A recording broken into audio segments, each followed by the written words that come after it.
कपिल शर्मा के चैनल में आपका स्वागत है। आज हम एक नए न्यूज़ के साथ आए हैं कि 8 पे कमीशन में सरकार की मंशा क्या है कि कितनी परसेंट बढ़ाएगी, यानी कितना फिटमेंट फैक्टर होगा। तो बहुत सारे के ट्रस्टेड न्यूज़पेपर आ रहे हैं, जैसे ये आपको दिख रहा होगा कि फाइनेंशियल एक्सप्रेस का एक न्यूज़ है कि 8 pay commission government employ salary में rise up to 34%, says report know the fitment factor. ये बात बिल्कुल ही सत्य है। आपका फिटमेंट फैक्टर इससे अधिक नहीं हो सकता। आप जो उम्मीद लगा के बैठे हैं कि जो 7 CPC यानी 7वां पे कमीशन में आपका फिटमेंट फैक्टर 2.57 लगा था, तो ये सब बिल्कुल भी नहीं है। ये हमारी सरकार जो अभी वर्तमान में जो है वो बहुत ही कंजूस सरकार है, इनसे कुछ ज़्यादा ही की उम्मीद ना की जाए। तो ऐसे ही फाइनेंशियल एक्सप्रेस का न्यूज़ है 34%, आपको 34% इंक्रीज किया जाएगा। 34% का मतलब होता है कि अब भी आपका DA 55% चल रहा है। जुलाई का DA है एक्सपेक्टेड 4% या 3%, जो भी लगे वो 59 या 60 58 या 59% हो जाए, उस पर 34% और ऐड कर देना है। जो भी आपका 34% ऐड करने पर लगभग वही बेसिक सैलरी आपकी रहेगी। तो देखिए, वहीं सेम इंडिया टुडे का भी है न्यूज़पेपर की 8 पे कमीशन में hike salary up by 30 to 34% report. ये बिल्कुल सटीक है, जो अनुमानित किया जा रहा है उसके हिसाब से वो बहुत ही सटीक बैठ रहा है। आप मेरा बात लिख के ले लीजिए, इससे अधिक नहीं बढ़ सकता। 2-4 बढ़ गए तो वो अलग बात हो गई, लेकिन इससे नहीं बढ़ सकता। देखिए, उसी तरह मिंट का भी वही है कि for the process of proposal submission approval and the actual implementation is likely to be a financial year 27 with expected hike around to 30 to 34%। यही हमारा बढ़ के होगा। तो आज हम जानेंगे कि 34% या 30% बढ़ने से कितना का पेंशन डिफरेंस हो जाएगा।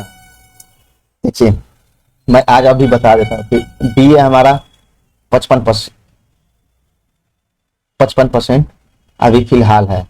इस पर अगर जुलाई का DA अगर 3% या 4% निकले, जो भी निकले, शायद 4% निकलने वाला है, एग्जैक्ट नहीं पता, लेकिन 3 या 4% होने वाला, मान लीजिए 4% है, तो 59% हो जाएगा।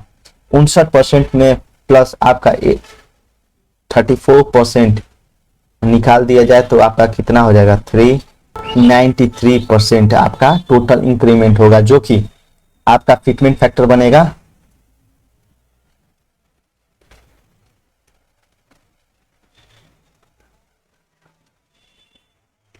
1.93, जो कि यही उम्मीद है।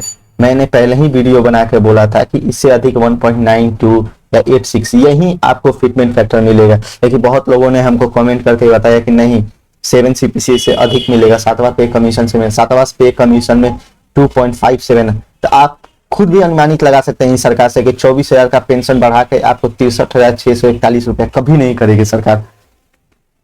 आपको यही मिल जाए वही ज्यादा है, तो आप ज्यादा उम्मीद ना करें। अपना पेंशन देख सकते हैं कि हवलदार, मैंने एक हवलदार रैंक का ले लिया है, ग्रुप वाई का है।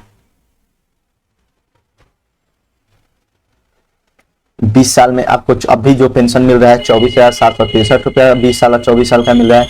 जो अगर फिटमेंट फैक्टर 1.86 लगता है तो ये पेंशन मिलेगी, 92 लगता है तो ये पेंशन मिलेगी। तो आप इसको तो भूल ही जाइए, यही उम्मीद कीजिए कि आपको मिल जाए। उम्मीद पूरा है कि यही मिले, क्योंकि हर जगह 30 to 34% ही आपको इंक्रीमेंट करेगा। तो ये आपकी नई बेसिक पेंशन हो जाएगी।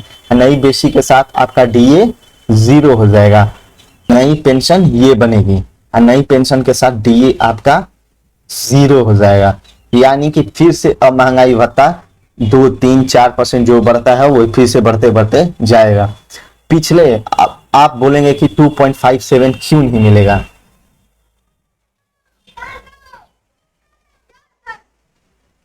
2.57 क्यों नहीं मिलेगा, क्योंकि आपको बता दूं कि 7 CPC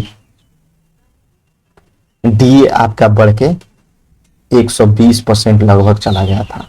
अभी 2025 DA जो बढ़ा है डीए आपको 60% लगभग में बढ़ेगा। तो आपको कैसे मिल जाएगा 2.57, हमेशा 1.92 मिल जाए वही ज़्यादा है ना। तो सरकार की मंशा है कि 1.86 ही दिया जाए। तो ऐसे इंटरेस्टिंग वीडियो के लिए हमारे चैनल सैनिक समाचार बाई कपिल को लाइक करें, सब्सक्राइब करें और कमेंट करें कि किस विषय पर आपको नेक्स्ट वीडियो बनाया जाए। थैंक यू, जय हिंद।